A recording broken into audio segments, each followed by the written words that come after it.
Israel takes you to the lowest place on earth, the Dead Sea, 1,400 feet below sea level. Discover the animals that survive around this body of dead salt-saturated water,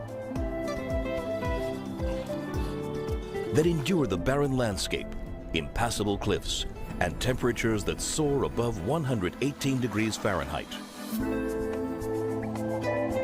Investigate salt caves plunging 330 feet into the ground and sudden flash floods that rage through mighty canyons.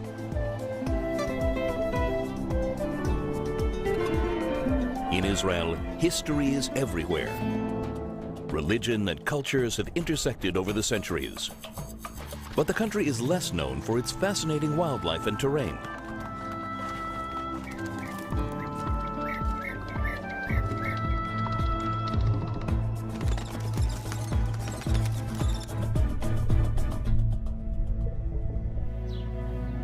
Explore in Israel most people never see. From Mediterranean beaches to lush waterfalls. From colorful coral reefs to green mountains and ancient desert landscapes. And from snowy peaks to the world's lowest sea at the foothills of the Judean desert, where rare and unexpected animals make their home.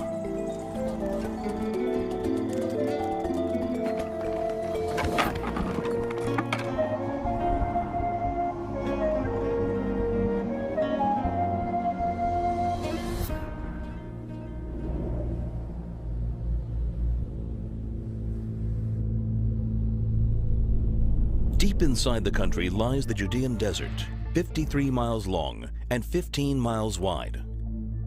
Running through this barren stretch of land is the Great Rift Valley, which reaches from Mozambique in Africa to Turkey. At the bottom of one of the valley's deepest faults lies the lowest place on Earth, the Dead Sea.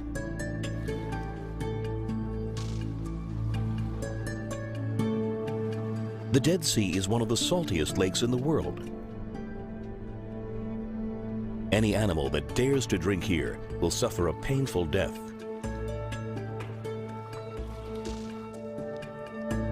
Only minuscule quantities of bacteria and microbial fungi are present in this water. The salt content varies from year to year and currently hovers at 34%. The salt content of the Mediterranean is only 3.5%. A sail along the Dead Sea's coast reveals a surreal underwater landscape. These salt pillars have crystallized around currents of fresh water rising up from underground springs.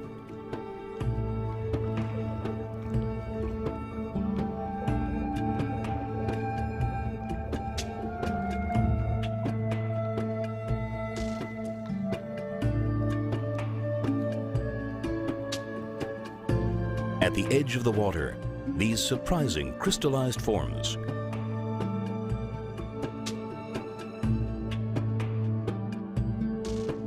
Shining, beautiful salt sculptures, stalactites and stalagmites.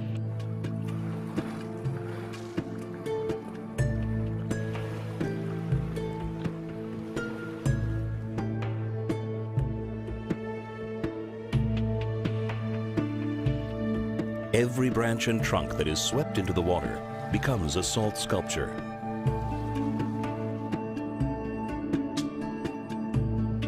Each stone becomes an anchor for the creation of salt crystals.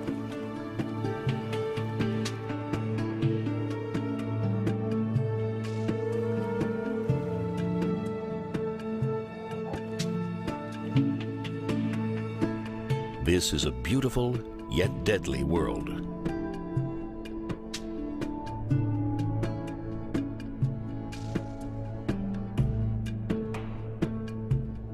West of the sea, above a steep cliff hundreds of feet high, looms the Judean desert.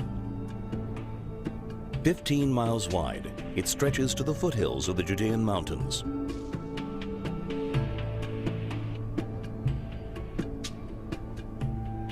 This mountain range has created two different worlds. On the western side, thanks to moisture generated from the Mediterranean, enough precipitation falls to sustain a wide range of plant life. But as the moist, cool air mass crosses over the Judean peaks, it warms up and evaporates, so virtually no rain falls on the eastern side, as it is blocked by the mountain range. This phenomenon has created a rain shadow desert, dry, harsh, and yet some creatures have made the desert their home. How is this possible? And why do they choose to live right here? The view from above reveals, even at the peak of summer, a shocking patch of green. Dozens of small springs flowing into clear pools.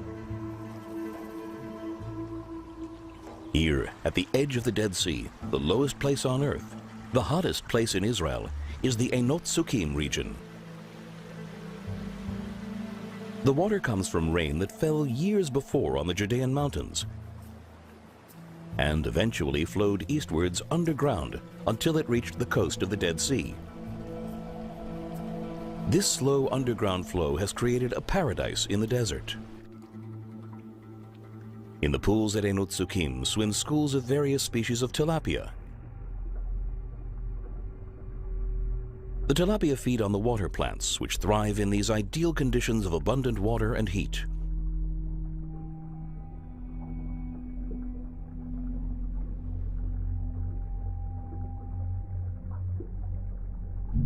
This tilapia aggressively defends the hole it dug in the pool bed, to which it hopes to attract a suitable partner during the mating season.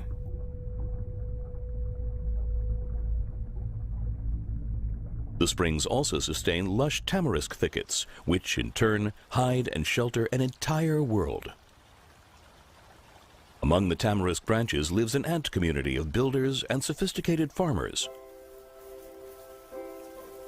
Weaver ants are a tropical species that live only in hot regions.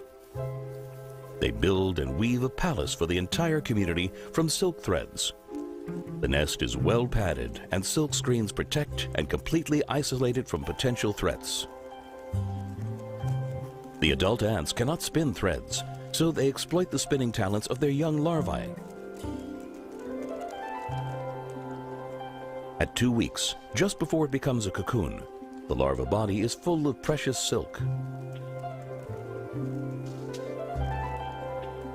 Using their jaws, adult ants carry each larva to the building site. There, the larva secretes strong, thin threads that are added to the construction. When the larva has exhausted its supply of silk, adults return it to rest, and another larva is taken to work in its place. In addition to building the nest, the weaver ants are busy building special enclosures for aphids and bugs. The aphids and cicadas are nurtured just like a herd of sheep or cattle.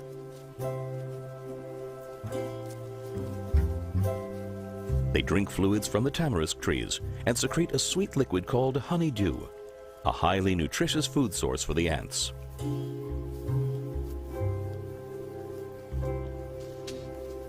When an ant needs to feed, it uses its antennae to tickle the aphid or cicada, which then offers up a drop of the nutritious sugar water.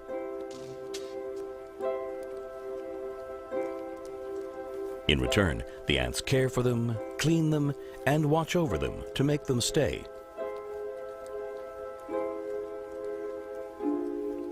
And they are not alone here, in this complex world on the edge of the Dead Sea. Far above, in the tamarisk treetops, are some strange-looking large balls of twigs. In fact, these are nests. Who would choose to live near the Dead Sea, where the temperature can hit 118 degrees Fahrenheit? Unique to the region, these are Dead Sea sparrows. Before the mating season, they settle in colonies, only in the hottest and most extreme areas, but always near flowing water.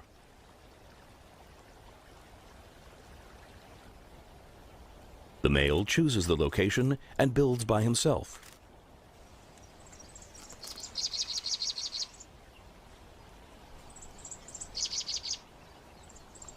Once the nest is built, he stands on the nest or next to it, singing and flapping his wings for hours on end to attract a female. This female joins him. They will line the nest together, and she will lay her eggs inside. Then she broods alone. The optimal temperature for the eggs is 95 degrees Fahrenheit. Higher temperatures would kill the embryos.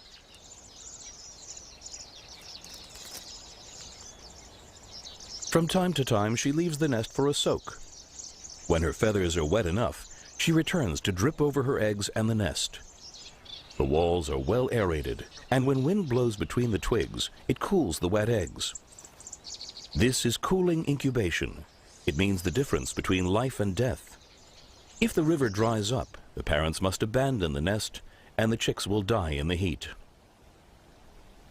But here among the springs on the edge of the Dead Sea, even during summer, fresh water is plentiful, and the nesting success rate is high. West of Einot Sukkim, a cliff rises up hundreds of feet, gouged by steep, deep canyons that drop from the Judean desert to the Dead Sea.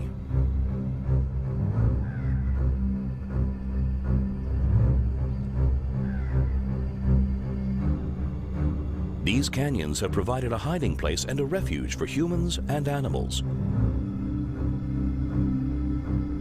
From King David, who fled for his life, to the Masada rebels who fought the Roman army.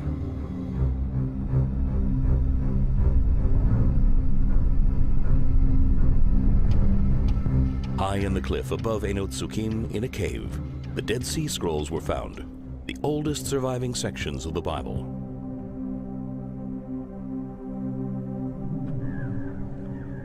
These cliffs and the caves have also sheltered a rare predator, the Arabian leopard. It's the smallest leopard in the world, but is still powerful enough to hunt rock hyrax, ibex, and domesticated camels and donkeys.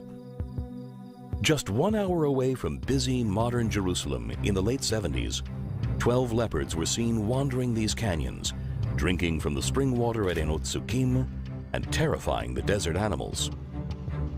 These rare leopards were captured with still cameras in a very few photos. In 1980, astonished by the sightings, researchers hid in cliffs to try to observe these large predators and document their movements.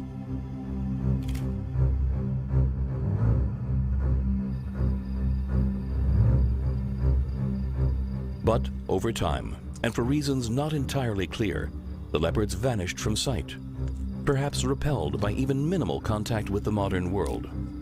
Only an occasional footprint or a possible sighting give hope that one or two are still here.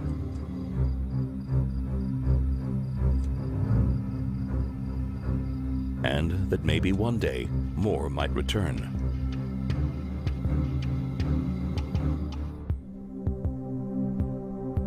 As the leopard community vanished from the Judean desert, another predator claimed the top of the food chain. The striped hyena. In fact, this is the largest predator in Israel, reaching close to 100 pounds.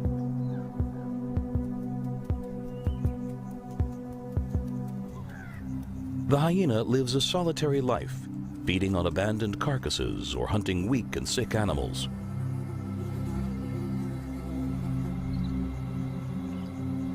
It's capable of eating the equivalent of 5 whole chickens in one meal.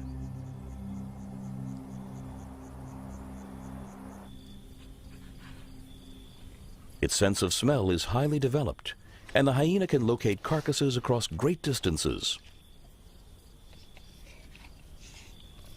Western burial practices were founded in this region. It's possible that the ancient custom to place a large stone over a grave stemmed from the desire to keep hyenas from digging up the body.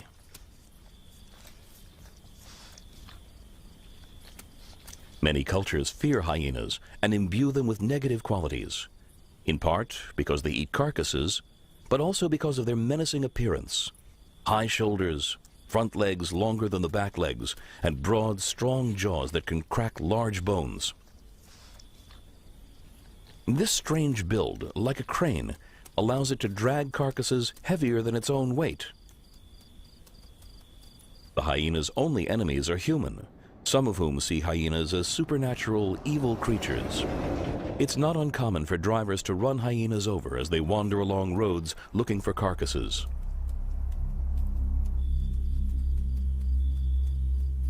This female hyena lives alone throughout the year. A few months ago, she met her partner, who left after the mating. Now, at the end of the summer, she alone looks after her cubs in her den in the canyon. She hunts and scavenges from evening until morning, often covering tens of miles per day. And out here in the Judean desert, she is not the only hunter on the prowl.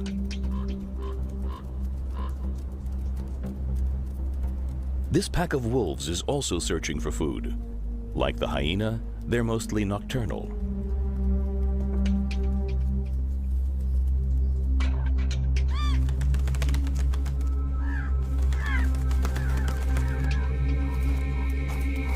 Up on the desert's highlands, a dead sheep from a Bedouin's herd is a good reason to celebrate. The wolves devour as much as possible.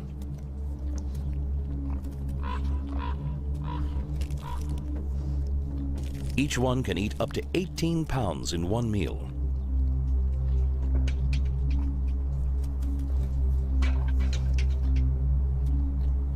They eat fast because all too often dinner gets interrupted.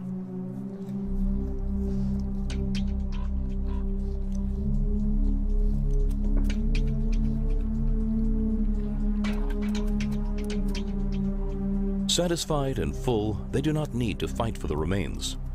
Just smelling the hyena makes them give up and leave. For 3 months, the striped hyena brings her cubs what they need to eat. It's already morning, and they wait impatiently at the den's entrance for their mother. During the first 3 months of their life, the cubs don't stray from the den. As they grow, they spend more and more time outside, staying close to the entrance.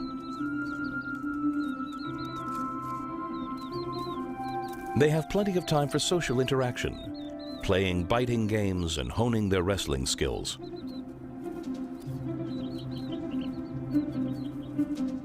Soon they'll join their mother in the search for food.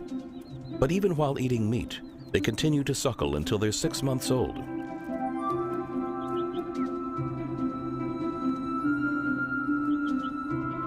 At that age, they start roaming on their own along the Dead Sea shores and the canyons, looking for food.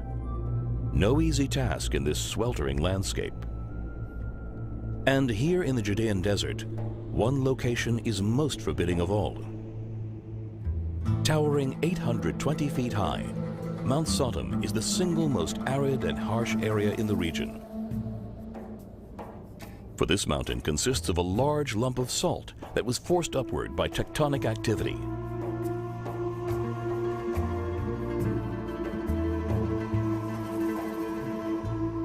The meager rains that fall here gouged the soft salt rocks, creating tall chimneys whose bases stand at the same level as the Dead Sea. Underground rivers left behind canyons and caves of spectacular beauty. While conducting a study, scientists climbed to the peak before descending to a depth of some 330 feet in darkness, pierced only by flashlights.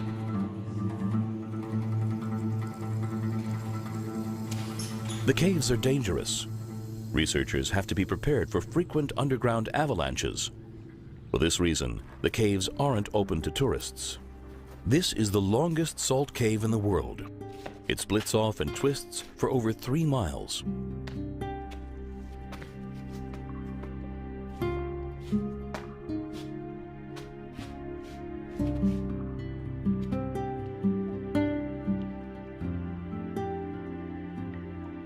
The mountain contains even more natural hallways and passages, as well as underground lakes.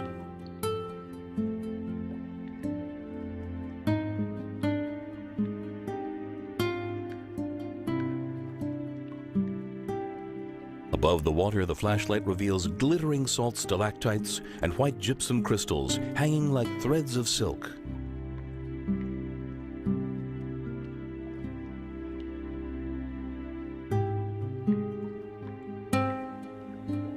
Even during the summer heat, a cool atmosphere prevails in the cave.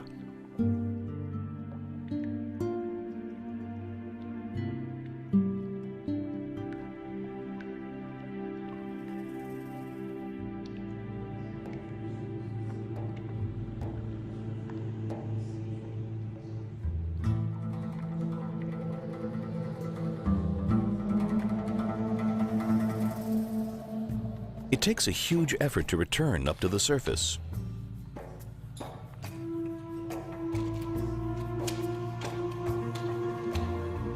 Outside, the summer heat, soaring to 118 degrees Fahrenheit, evaporates and desiccates the soil and sea.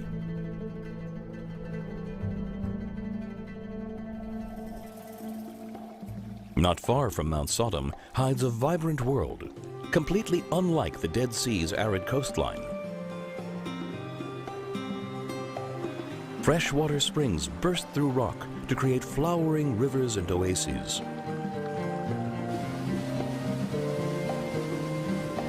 Walls and humid cliffs are adorned with mosses and ferns, even at the height of summer.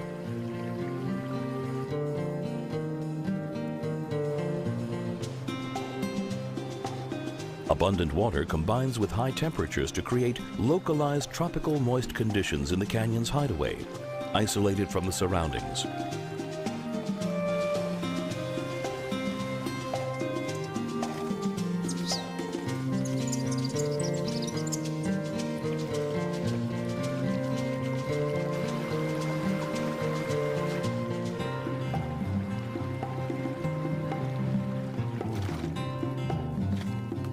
This incredible alchemy allows plants of the humid subtropics to grow alongside desert plants.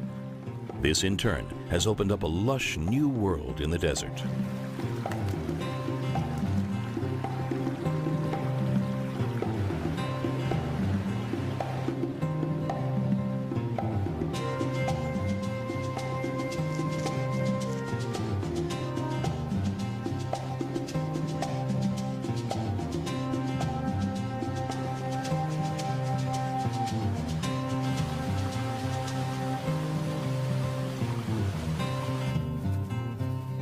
This tropical niche represents a real heaven for Tristram's starlings.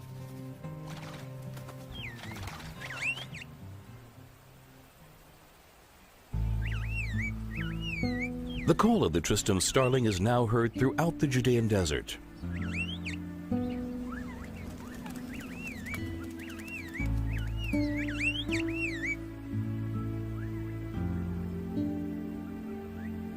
In late summer, after the nesting season, when they lived in canyons in isolated pairs, the Tristram starlings gather into large, noisy flocks, looking for the fruits of desert plants, insects, and crumbs of food.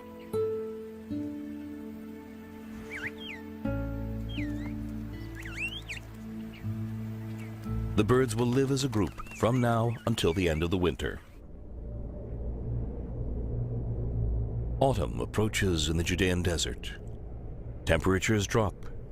The sun becomes more merciful. Muffled knocking sounds begin to echo among the cliffs throughout the day. For the desert's inhabitants, these sounds herald the coming autumn.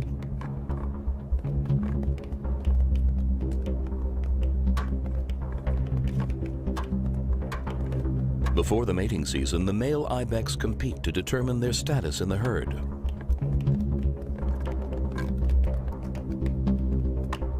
In early autumn, it looks like a game, not a real fight. But as the days pass, the confrontations become serious.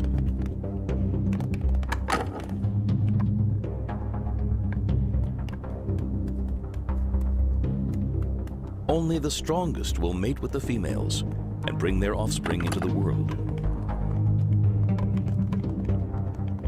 Often, a simple staring match suffices. In this case, the strongest male with the longest horns wins without a fight. But if the contestants are equal in size, a true battle will take place until one is defeated.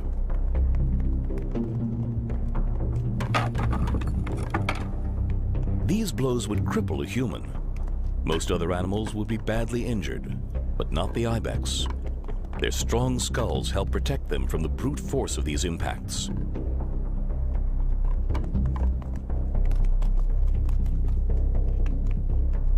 The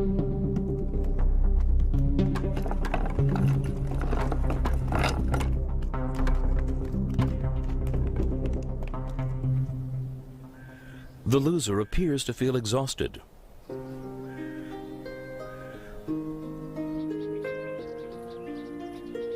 And the winner prepares himself for courting. Throughout most of the year, the males live in a separate herd.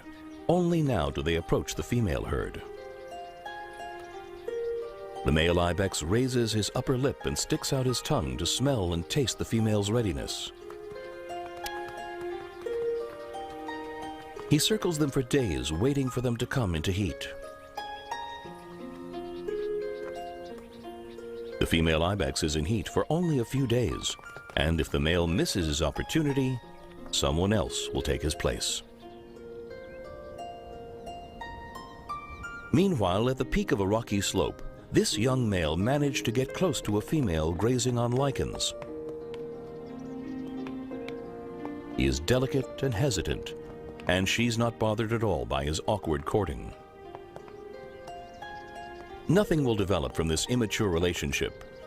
When she comes into heat, a strong male already by her side will fight off any competitors. At the end of the mating season, the males will leave the female herds, and all the pregnant ibex will winter together in peace.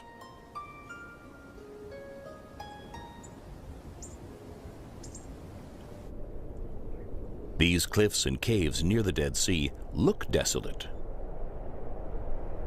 But as the desert cools, they offer a haven for countless other creatures.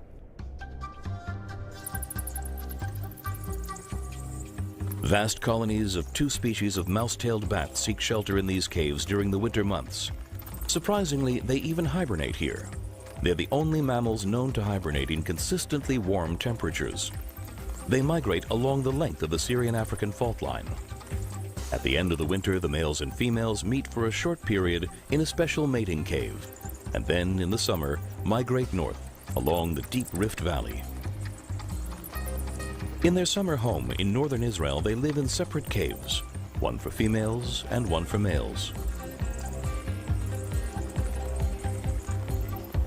The females need an environment 6 degrees Fahrenheit hotter than that of the male habitat.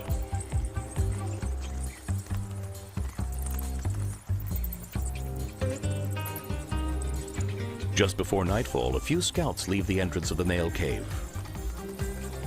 They scan the landscape quickly and return with the all clear. Within seconds, thousands of bats spread out across the valley to hunt down their prey.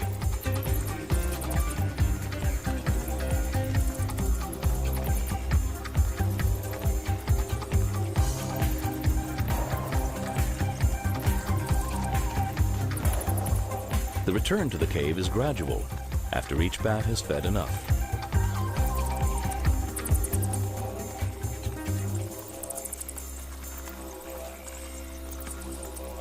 Before temperatures drop and the winter rains approach, the mouse-tailed bats migrate back to the Judean desert.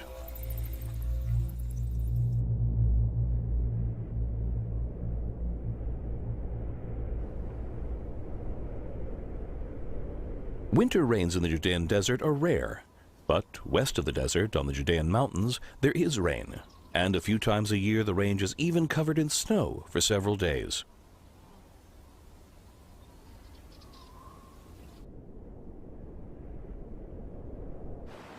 The rain and melted snow don't penetrate the soil or the rocky cliffs. They run eastward, flowing into rivers, and, without warning, build into stormy flash floods that cross the entire Judean desert.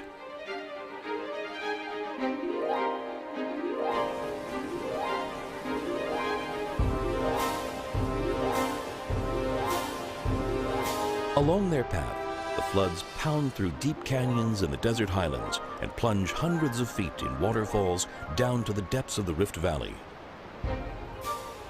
The flash floods come each winter, but their timing is impossible to predict.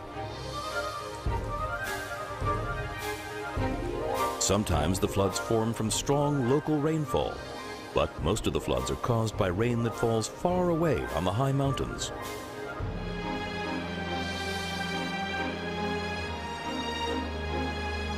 On these occasions, the sun can be shining in the Judean desert, the sky a pure blue, and seemingly out of nowhere, a powerful flood can strike.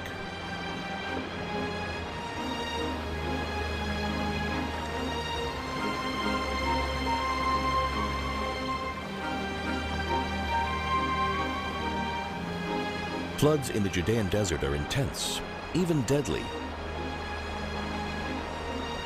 Each year they block roads and carry away animals, and very occasionally even people to their death.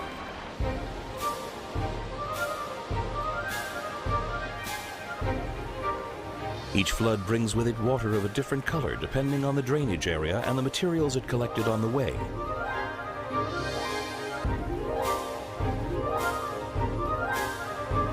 The floodwaters descend and reach the Dead Sea, forming large deposits of sediment.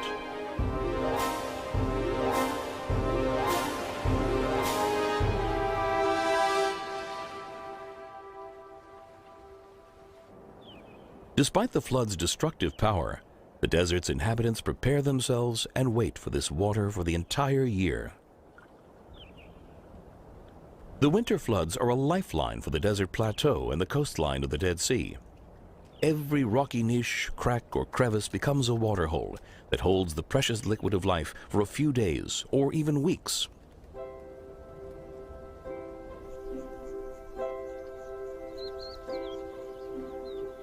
After the winter floods, the desert plateau bursts into life.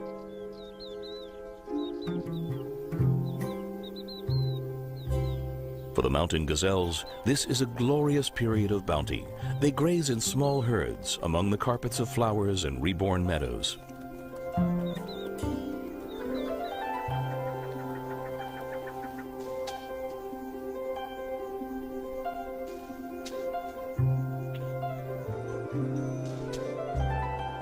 During this period, as in centuries past, tribes of wandering shepherds come with their camels, sheep, and goats, enjoying the abundance of greenery that covers the soft hills.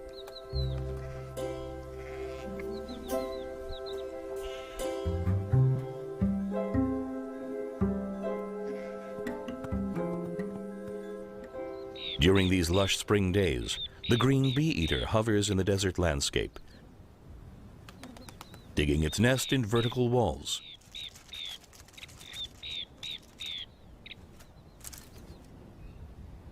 Alert to all threats, the male brings food to the female and invites her outside to eat.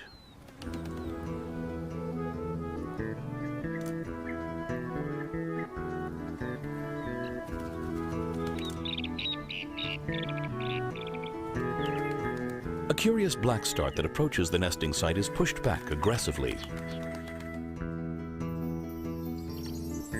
A foreign bee-eater that approaches the nest receives the same treatment and is expelled from the area.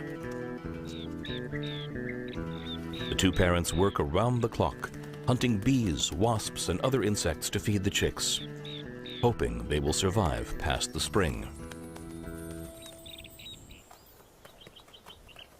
In this season, the animal world seems transformed. Even the ibex are acting differently. The males who fought in the autumn now walk together in peace and harmony, the earlier tension forgotten. The female ibex gave birth at the end of the winter, each one alone in a rocky refuge.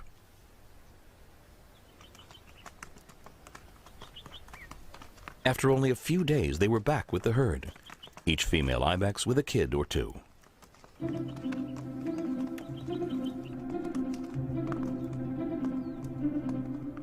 During the daytime, the ibex kids are grouped in nurseries and minded by a few adult females.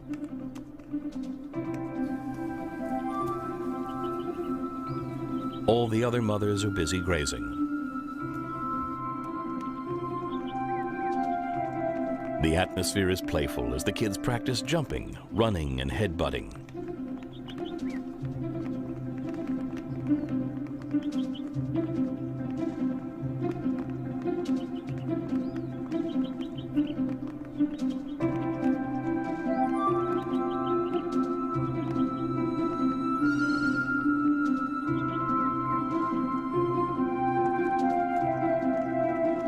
Each female knows her own kid intimately and returns to suckle it, and only it, every few hours. The suckling is very quick, only 20 seconds.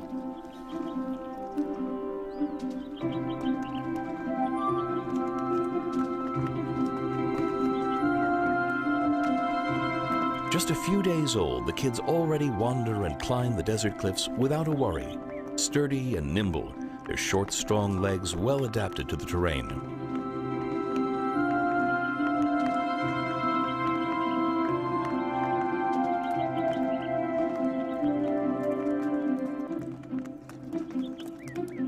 Only a few predators can threaten them, but if that threat appears, the ibex mothers move to defend their kids with their short, sharp horns.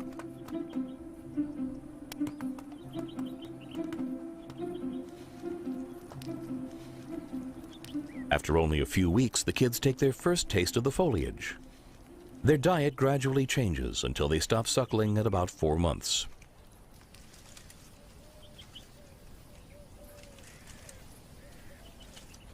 The ibex share the same rocky area and the same acacia trees with hyraxes.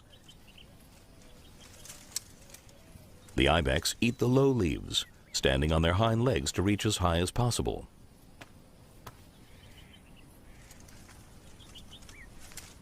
The hyraxes are light and agile, able to reach the soft leaves at the ends of the branches.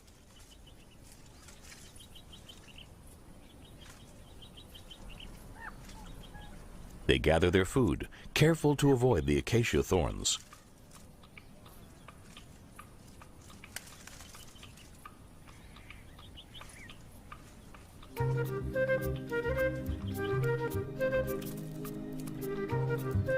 In the spring, the rock hyraxes reproduce.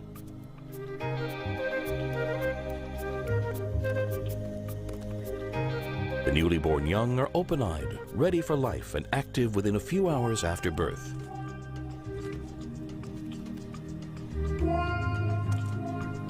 They're raised collectively by the mothers.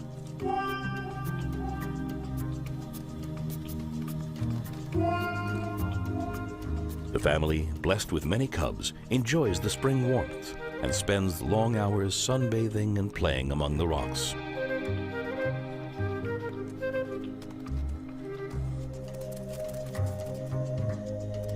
Zoologists have evidence that hyraxes are closely related to elephants.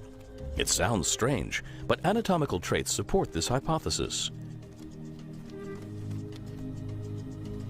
The similarity between the tusks of the hyrax and those of the elephant, the internal testes in the males, and the female nipples, which are located between the forelegs. However, the female hyrax, unlike the female elephant, has an extra pair of nipples between her hind legs. The cubs jump from nipple to nipple.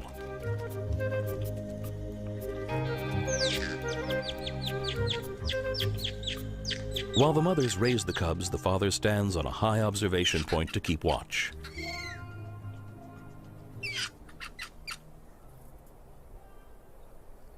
He uses a loud song that declares the group's ownership of their territory, and, when necessary, warning shrieks that send his family scurrying to take shelter.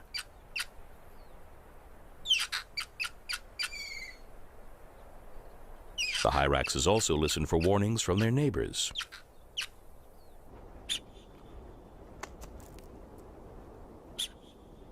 From a great distance comes a sharp warning shriek, sounded by 2 adult ibex. When the shriek is heard, this small world freezes. The hyraxes have good reason to be afraid. Among these cliffs nests the giant golden eagle, always on the hunt.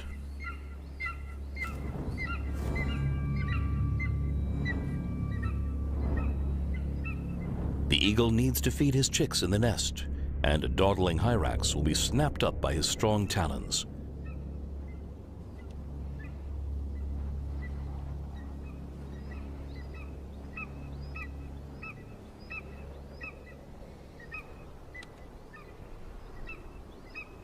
The eagles rear their 2 chicks with fierce devotion, ranging far and wide to bring them partridges and doves, hyraxes, hares, and foxes.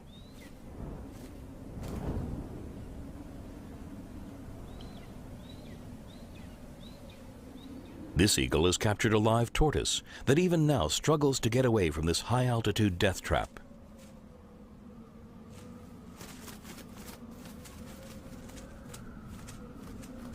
With plentiful food, the chicks grow rapidly, and their white down is replaced by dark plumage.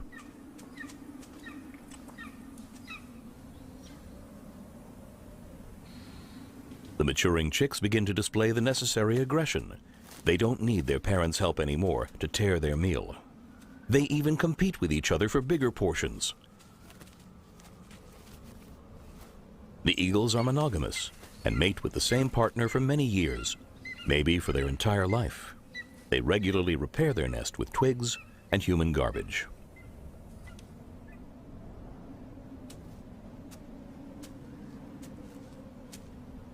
Research has revealed that some golden eagle nests are active for hundreds of years and serve generations of these raptors.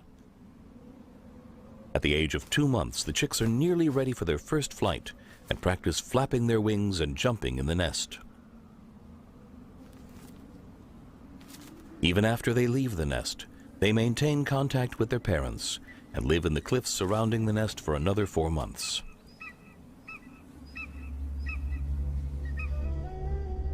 The lofty cliffs of the Judean desert are almost inaccessible. Their treacherous structure kept hidden a number of cliff dwellers. Blandford's fox lives here, seldom seen. This is a small and very rare fox, weighing only 3 pounds. These foxes live in pairs for life. At night, they go out together to look for caper fruits and edible arthropods like scorpions.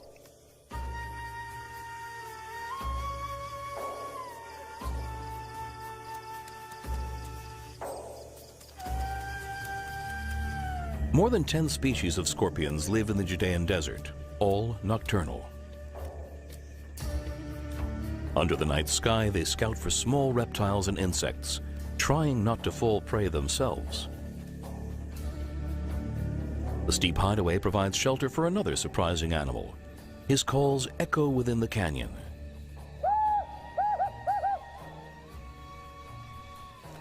A desert tawny owl and her chicks.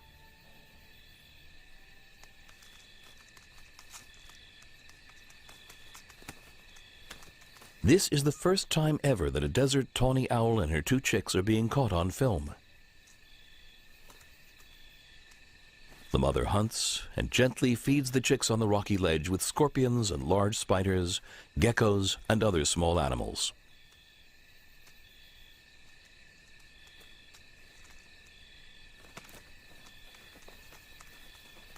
Only at the end of 2014 was it determined that this owl is actually a separate species, Strix hadorami. Among the rocks at the bottom of the canyon lives a family of bushy-tailed jareds, rodents with a magnificent tail.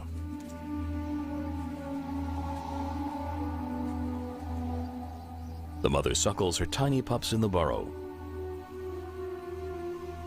But the father of this little family will never return.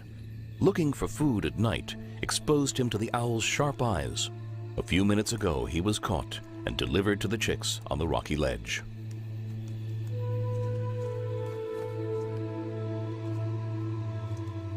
Until today, the 2 chicks ate small arthropods, and this is the first time they are rewarded with a large rodent.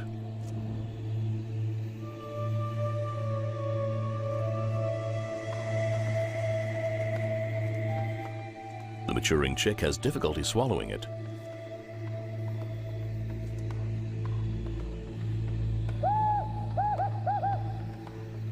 But finally succeeds, and the feast disappears into his belly. The death of one animal means life for another. In the summer, the chicks reach maturity and leave the nest. During this difficult dry period, each one fends for himself. The Dead Sea is drying up. Its water level, 1,400 feet below the sea, is dropping by 3 feet each year.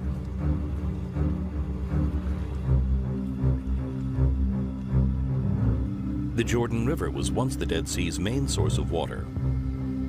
Now the river is pumped, mainly for domestic and industrial use in Jordan and Israel. Very little water now reaches the sea.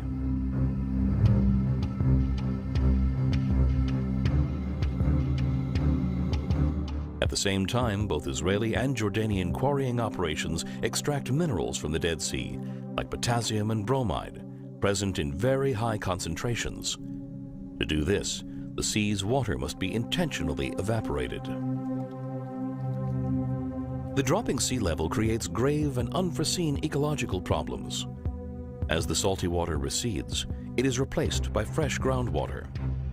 This dissolves the salt layers in the deep soil, creating large underground hollows. The upper layer can then collapse suddenly into these hollows and create deep pits known as sinkholes. In recent years, about 1,200 sinkholes have developed along the coastline of the Dead Sea. These pits are inhospitable to both animal life and agriculture. Israeli geologists are trying to predict the location and timing of the next sinkhole collapse. They're even examining ways to stop the soil collapsing, such as diverting water to the Dead Sea and restoring previous water levels.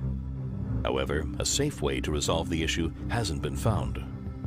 Scientists also worry that their efforts may also cause some further damage to the sensitive desert ecosystem. Treacherous, yet beautiful. Barren at times, and then lush. Remote and teeming with life. The Dead Sea and the Judean Desert have developed into one of the world's most unique ecological wonderlands. And hopefully, they will continue to endure and flourish for all the following generations of animals and plants to come.